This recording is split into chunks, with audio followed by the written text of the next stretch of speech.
ይሄ ባልተልዬ ማለት ነውና ኒቃባን ወደ ላይ አድርጎ ለሀጅ የሚወጡት እንዲያታደርግ ለምንድነው እንዴ? ራሳችሁን አክብሩ፣ ራሳችሁን ውደዱ።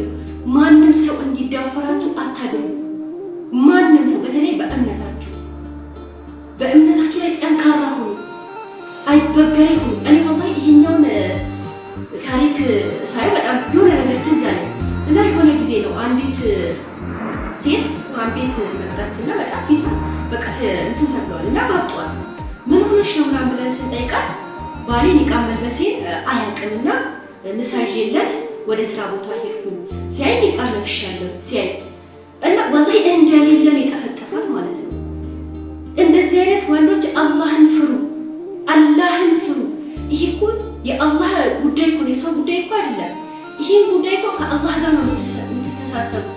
ሴት ልጅ ፊቴን ከአጅነቢ ወንድ ልጠብቅልህ ያንተ ብቻ ልኩን ባለችው መደብደብ፣ መገፋት